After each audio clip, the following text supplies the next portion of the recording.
Here is a number that should stop you in your tracks. The average Gen X household, someone born between 1965 and 1980, has a median net worth of roughly $243,000. Sounds reasonable, right? Almost impressive? Now I want you to hold that number next to this one. At the same age, that same generation was told they would retire more comfortably than any generation before them. They were the first generation handed mutual funds, 401ks, and the entire mythology of self-directed wealth. And yet, right now, 40% of Gen Zers have less than $100,000 saved for retirement. You have probably looked at a Gen Zer in your life, a parent, a boss, a neighbor, and assumed they had it figured out. The house is paid down. The career is stable. The outside looks fine. But the math underneath tells a completely different story. And that contradiction between the appearance of wealth and the reality of financial anxiety is exactly what we are unpacking today. Here is what nobody tells you. Gen X money habits are not random. They are not lazy. They are not irresponsible. They are the perfectly logical output of a childhood spent in economic chaos, followed by a lifetime of being systematically betrayed by every institution that was supposed to protect them. This is the great financial betrayal, and it has been quietly shaping every dollar Gen X spends, saves, and refuses to talk about. I did the math, and the results are not what you expect. A Gen Zer born in 1970 entered the workforce around 1992. The S&P 500 that year was sitting near 435 points. Today it trades above 5,000. If that same person had invested just $300 a month from age 22 to age 54, 32 years of consistent contributions at an average annual return of 9%, they would be sitting on approximately $1.4 million. That is letting your money rest and grow in its most powerful form. So where did the gap come from? Let me show you 3 specific places where the math collapsed. First, the housing trap. Gen X was sold homeownership as the foundation of wealth. And on paper, their timing looked perfect. They bought homes in the mid to late 1990s, rode the appreciation wave, and felt wealthy by 2006. But here is the brutal part of that math. The average Gen X household spent 34% of their take-home income on housing costs during their peak earning years. That is money that never entered the market. It never compounded. It sat in walls and rooftops and property tax bills. Meanwhile, a dollar invested in a low-cost index fund in 1995 would have grown to roughly $14 by 2025. The same dollar spent on mortgage interest? Gone forever. Second, the 2008 earthquake. Here is where the net worth reality turns genuinely painful. The average Gen Zer lost 45% of their retirement account value between 2007 and 2009. But unlike younger investors who had decades to recover, Gen X was already in their late 30s and early 40s. They had a 20-year runway instead of a 40-year runway. Many of them made the single most financially destructive decision possible. They cashed out. Between 2008 and 2010, early withdrawal penalties and taxes consumed an additional 30 to 40% of whatever was left. The compounding clock did not just slow down. For millions of Gen Zers, it stopped entirely. Third, the sandwich generation tax. Right now, 47% of Gen Zers are simultaneously supporting aging parents and financially dependent adult children. The out-of-pocket cost averages $12,000 per year. Over a decade, that is $120,000 not invested. At 9% compound growth, that is a $184,000 hole in their net worth before we even count the emotional cost. Housing overconsumption plus 2008 liquidation plus sandwich generation costs account for the majority of Gen X's $1.3 million retirement gap. This is not a behavioral failure. This is structural. Now here is where it gets really interesting, because knowing those numbers does not automatically change behavior. And that is the central puzzle of behavioral finance. The human brain was not designed to manage 30-year compound interest timelines. It was designed to respond to immediate threats and immediate rewards. And for Gen X specifically, there are 4 hidden drivers running underneath every financial decision, most of them completely invisible to the person making those decisions. The first hidden driver is what researchers call present bias turbocharged by trauma. Behavioral finance tells us that every human brain discounts future rewards relative to immediate ones. We all do this. But for Gen X, that discounting was permanently amplified by childhood economic instability. Growing up watching parents navigate stagflation, plant closures, and double-digit mortgage rates wired a specific message into the developing Gen X brain. The future is not reliable. Security is right now. Spend it before it disappears. This is not weakness. This is neuroscience. The amygdala, the brain's threat detection center, responds to financial uncertainty the same way it responds to physical danger. And once those neural pathways are forged in childhood, they operate automatically in adulthood, long after the original threat is gone. The second hidden driver is retirement anxiety operating as paralysis. There is a specific form of financial inaction that looks like avoidance but is actually overwhelm. Gen X has been told for 30 years that they are behind on retirement savings. Every financial article, every advisor, every wellness seminar has hammered the same message.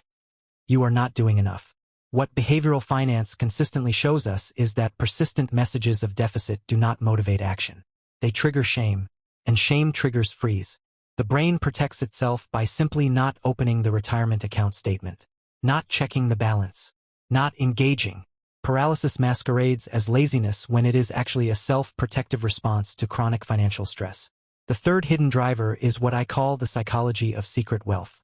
Gen X inherited a cultural norm of extreme financial privacy.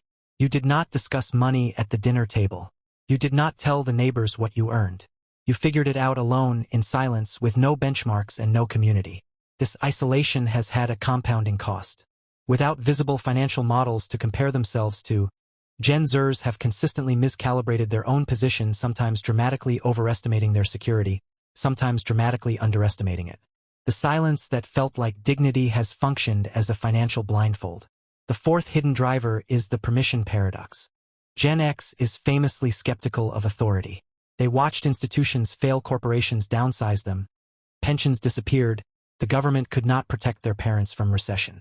As a result, many Gen Zers struggle to give themselves permission to actually use the wealth they have accumulated. Even those with genuine assets often live well below their means, not out of strategic frugality, but out of an unconscious fear that spending signals vulnerability. They are the poorest rich generation.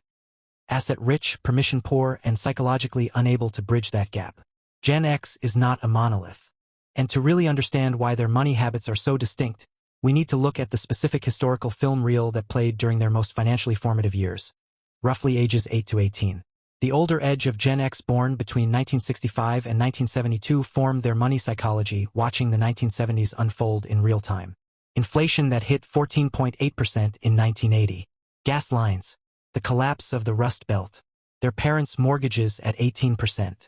These oldest Gen Zers developed what I call a scarcity architecture. A deeply embedded belief that abundance is temporary and debt is catastrophic. This is why they disproportionately paid off their mortgages early, avoided credit cards, and accumulated physical assets like rental properties rather than paper assets like index funds. The money felt safer when they could touch it. The middle cohort, the true Zennials, born roughly 1973 to 1980, caught a different formative era. They entered their money-conscious years during the Reagan boom, watched the yuppie culture from a skeptical distance, and came of age professionally in the early 1990s recession. They internalized a specific contradiction. Wealth is achievable, but the system will pull it from you without warning. This cohort became the most likely segment to seek financial independence outside traditional employment: the early freelancers, the micro-business owners, the people who instinctively hedged institutional risk with personal diversification. They are behaviorally the most entrepreneurial Gen Zers, and the most financially autonomous, sometimes to their detriment, because autonomy without structure is just another form of financial chaos. The younger edge of Gen X, born between 1977 and 1980, sometimes claimed by both generations, entered the workforce just in time for the dot-com explosion. They experienced the first genuine wealth illusion many Gen Zers ever felt. Stock options, paper millionaire status, a future that finally seemed to deliver on the promise. And then they watched it evaporate in 2001. This cohort carries the sharpest version of institutional distrust in the entire generation.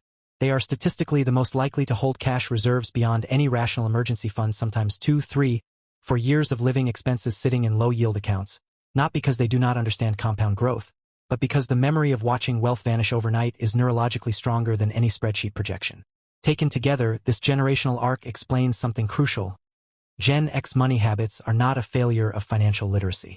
They are a rational response to a specific, documented, repeated pattern of institutional betrayal. The math they learned was not wrong. The world they were promised simply did not arrive on schedule. So what does the rational path forward actually look like for Gen X, or for anyone who recognizes these hidden drivers in themselves?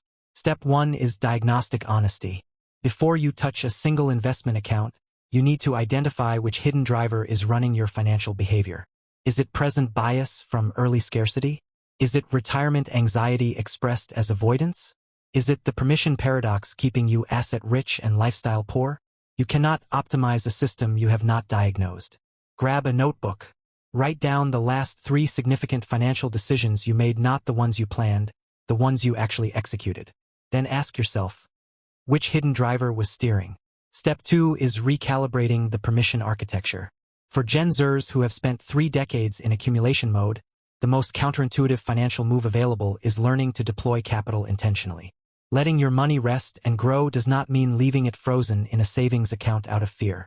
It means strategic deployment, rebalancing toward assets with genuine compounding power, eliminating the cash drag that security anxiety creates, and giving yourself explicit rule-based permission to use what you have built.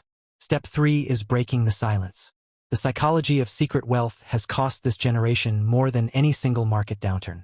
Find a financial peer, someone in a similar position, facing similar decisions, and have an actual conversation about numbers. Not general strategy, actual numbers. The research is unambiguous. People who discuss financial specifics with trusted peers make measurably better long-term decisions. The dinner table rule your parents followed was not wisdom. It was armor, and armor has weight. Here is the bottom line. Gen X is sitting at a genuinely critical financial inflection point. They have 10 to 20 years of peak earning power remaining. The compounding window is narrow, but it is real. The hidden drivers that have shaped every financial decision up to this point are not destiny, they are patterns. And patterns, once recognized, can be redirected. The great financial betrayal is real. The institutions failed. The promises did not land. But the next chapter is still being written. And unlike the 1970s, unlike 2001, unlike 2008 this time, Gen X has the one thing it never had before. The full picture of exactly why they got here, and a rational, psychologically informed map for what comes next. That is the real math. And now you have it. If this landed for you, hit subscribe and leave a comment below. Which hidden driver do you recognize most in your own financial life? I read every single one. See you next week on Rational Wealth.